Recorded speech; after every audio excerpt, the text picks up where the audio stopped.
За юу яцгаана манайхаа энэ 7 хоногийн базаа мэдээ маань эхэлж байна. Хоолой маань жоохон өвдсөн байгаа учраас их төвөгтэй ярих бах та бүхэн маань ойлгоорой. За тэгээд энэ 7 хоногийн мэдээ рүүгээ орцгоё. Хамгийн ихэнд хэдүүлээ ойрын үед нээлттэй их кинотой танилцчаад дараа нь сенсац руугаа орноо.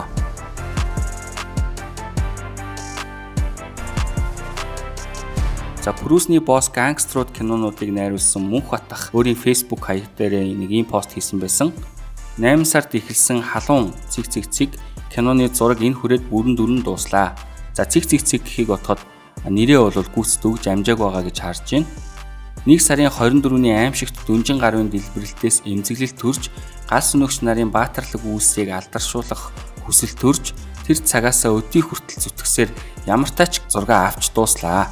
Гал гэдэг аюулыг биеэрээ мэдэрч албан хаагчид юу туулж бусдын төлөө юу золиослдог гэдгийг ясмахаараа мэдэрч гал сүнөгч нараараа багтан бахархаж мэдэрлээ.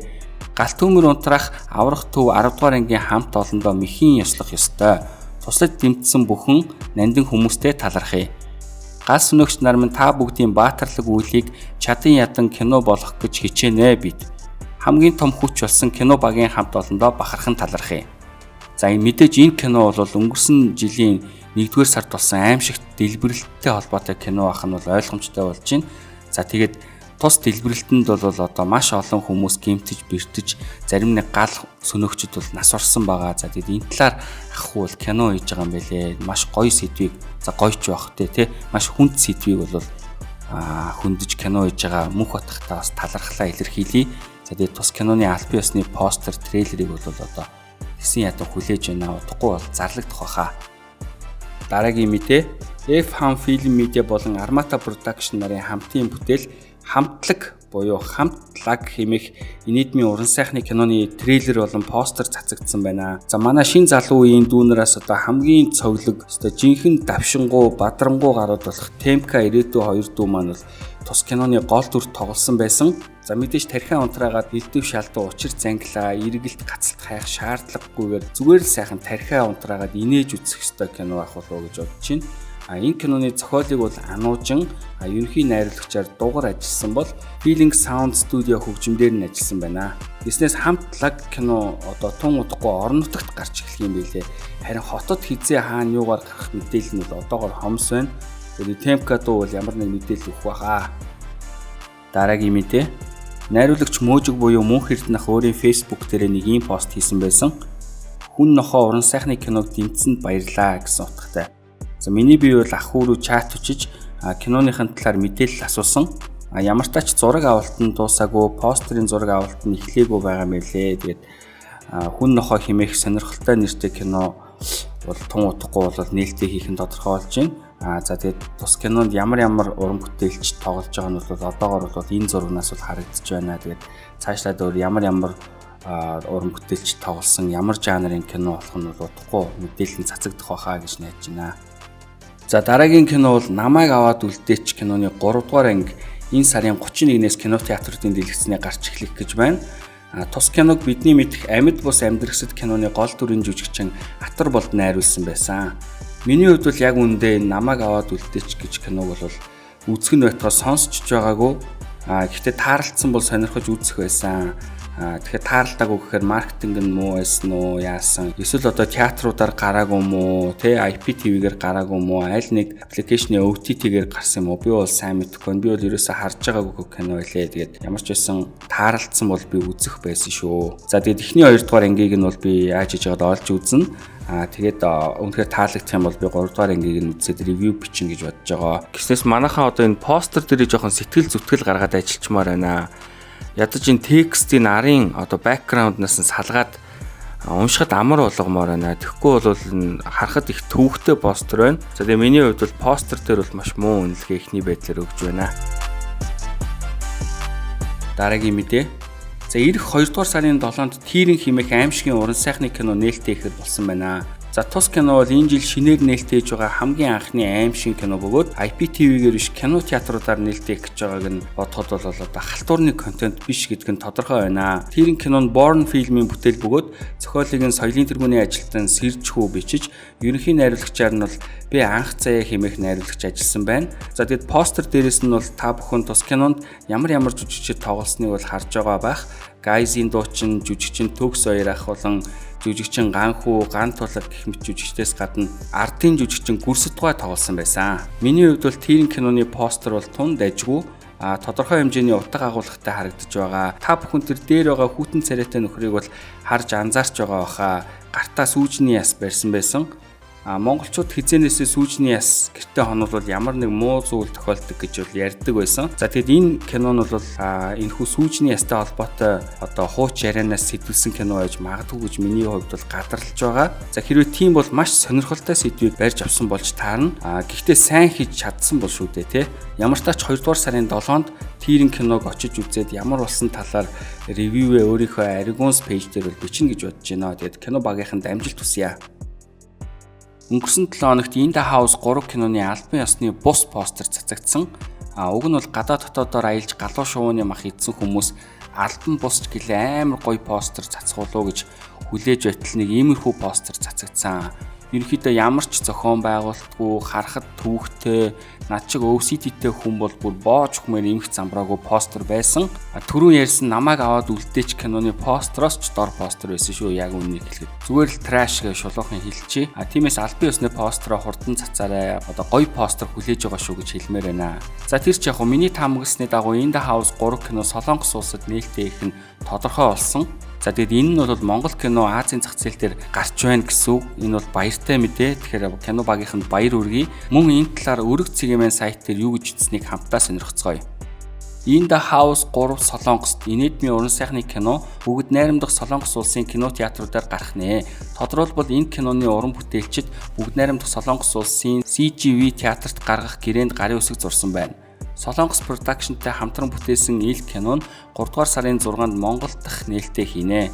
Харин 3 дугаар сарын 26-наас бүгд найрамдах Солонгос улсад албан ёсны нээлттэй хийх тов нь гарчээ. Киноны зураг авалт бүгд найрамдах Солонгос улсад хийгдсэн бөгөөд ямар олон ядаргаатай бүгд найрамдах Солонгос улс вэ. Солонгосын A зэрэглэлийн жүжигчид гол дүрүүдэд тоглосон гэдгээрээ онцлог юм байна. A зэрэглэлийн жүжигчин. Вау, аль нь A зэрэглэлийн жүжигчин юм бэ, бро? Ки Жомбун юм уу? Юу Жин Муу юм уу? Аль нь A? A зэрэглэлийн жүжигчид гэж одоо ямар хүмүүс байдаг талаар зах цухаас нь би та бүхэнд харуулъя.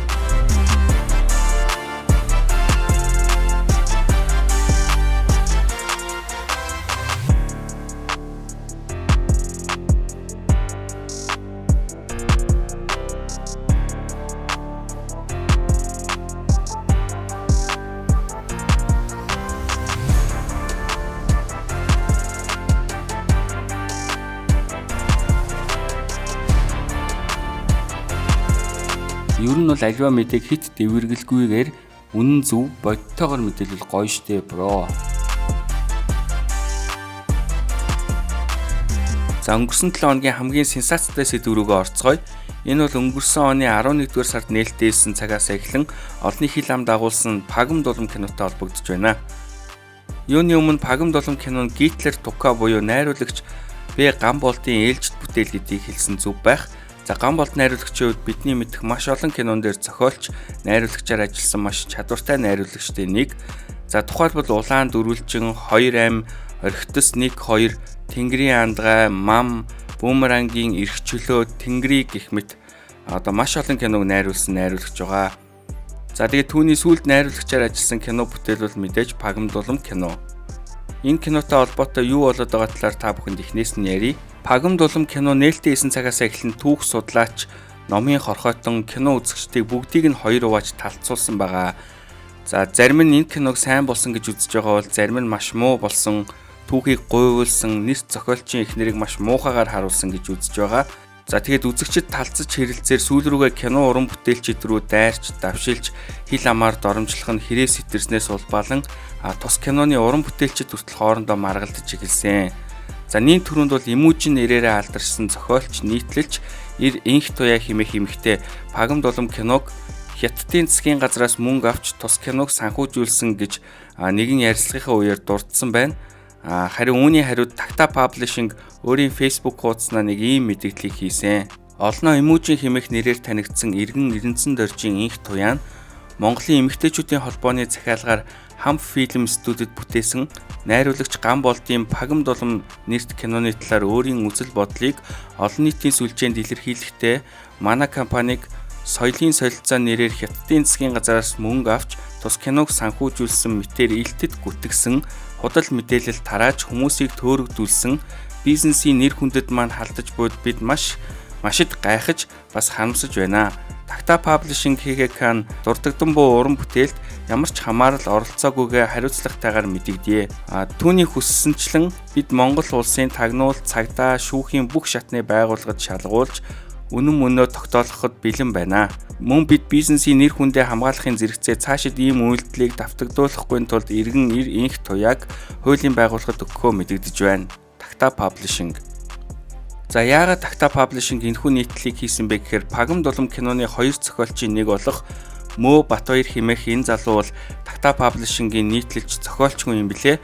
Харин эмүүжин тэргүүтээ нийт мас бол мань нөхрийг гол буруутна гэж үзэж дайрч давшилж үүний артал Takta Publishing байгаа мэтээр нийтэд ойлголт өгч байгаа учраас Takta Publishing-ийн зүгээс ийм мэдээлэл хийсэн болов. За үүний дараа бол Takta Publishing болон Мөө Батбаяр зохиолчийг өмөрч бичих хүмүүс мэрсээр гарч ирсэн.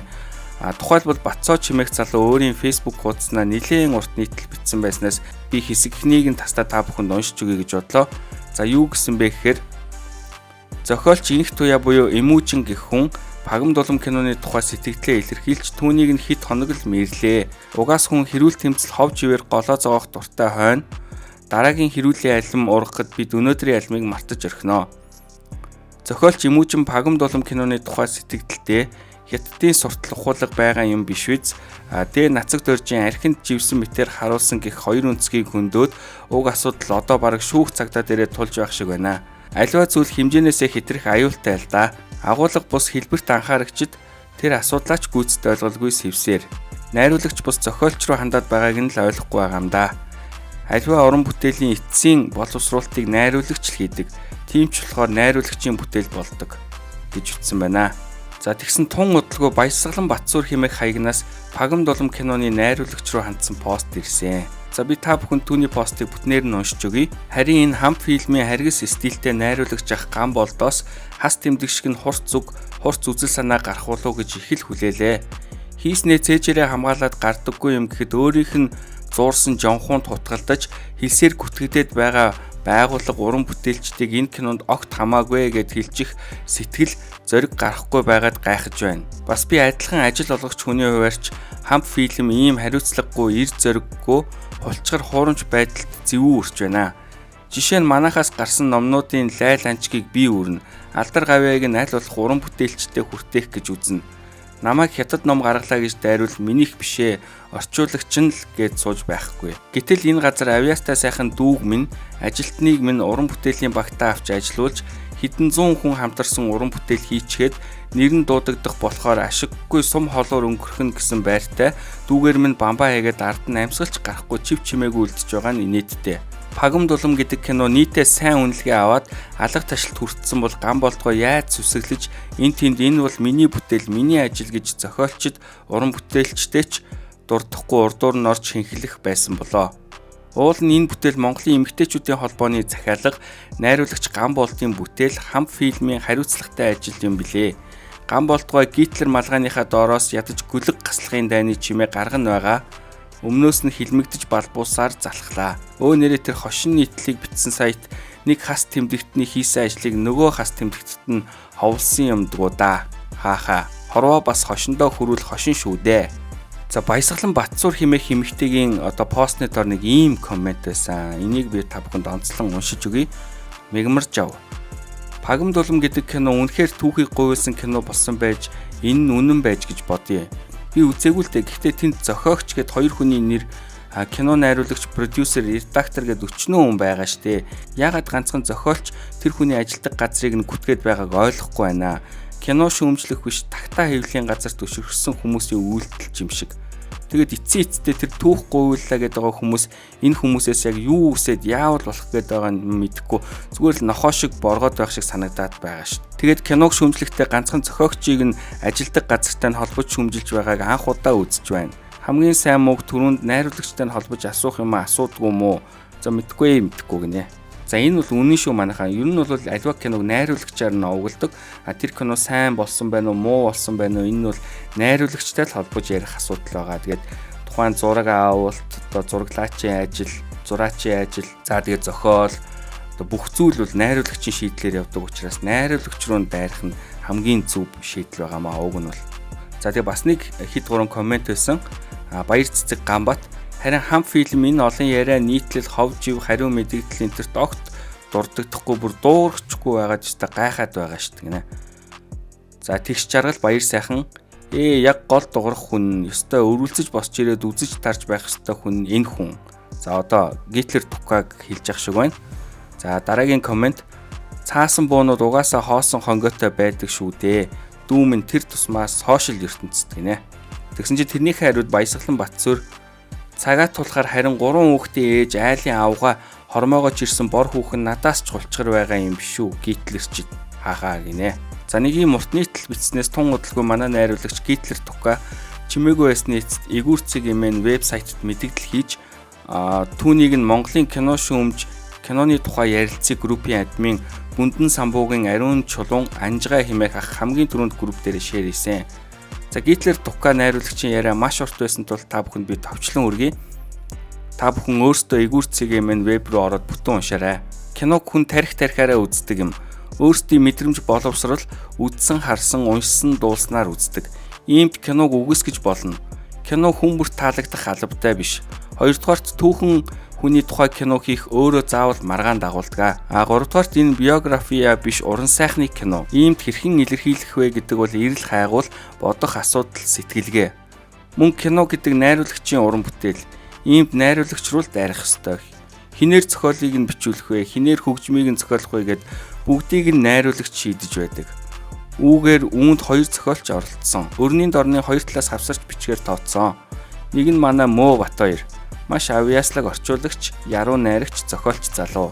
Нөгөөх нь Дагвын Зол Заяа. За нэг иймэрхүү зүйл бичиж гол бурууг ахгүй өөр дээрээ үүрсэн байна. За тэгээд иймэрхүү хов живнээс яаж тутах вэ манай Таван Баяр найруулагч бас шеэр хийгээд нэг иймэрхүү зүйлийг бичиж кино уран бүтээлч байхын тулд асар ихийг төвчиж олон зүйлийг нуруундаа өөрөх хэрэг гардаг л да. Ялангуяа түүхэн кино бүтээсний дараа шүү дээ. Агуу сум хүү гайхамшигт балжин нэмж шүүмжлүүлж байсан. 10 уран сайхны киноны Зол Баяр ах, Долоон бурхан харавдгүй, Бүү Март, Түүх мартахгүй трилогиг хийсэн мөнх сүх найз, зүрхний хилэн уран сайхны кинод бүтээсэн тамир найруулагч жолны хил амд өртөж байв. Дараагийн дайралт Тука хэмээх Гамбол Тахруу маань ирж байгаа бололтой. Кино бол хамгийн ардчилсан урлаг. Тиймдээ ч уран бүтээлчд рүү яаж ч дайрч болно. Нөгөө би чам тайртай уран сайхны киноны дэлгэрийн аав яаж ч болно л доо гэдэг шиг ёстой яаж ч болно. Гэхдээ дайрагчид эхлээд бүтээл рүү юм уу эсвэл хувь хүн рүү хандаад байгаа юм уу гэдгээ тодорхой болгох хэрэгтэй. Эсвэл өөр зүйл рүү зүтгэж явах замд нь энэ пагам дулам уран сайхны кино гарч ирээд өгөөш болчих уу? За тэгээд Таван Баяр ах бол нэг иймэрхүү зүйл бичсэн байна. За тэгээд пагам дулам кинотой холбоотой бол нэг иймэрхүү сенсацууд үргэлжилж байна. Үзэгч та бүхэн харин аль талд нь ямар бодолтой байгаагаа комментээр бичиж үлдээгээрэй. Дараагийн дугаараар уулзлаа. Баяртай үзэгчтэй. Нэрээ та бүхэн надтай холбогдохыг хүсвэл миний Instagram хаягийг дагаарай. Инстадаа илүү идэвхтэй байдаг шүү гэх шахах.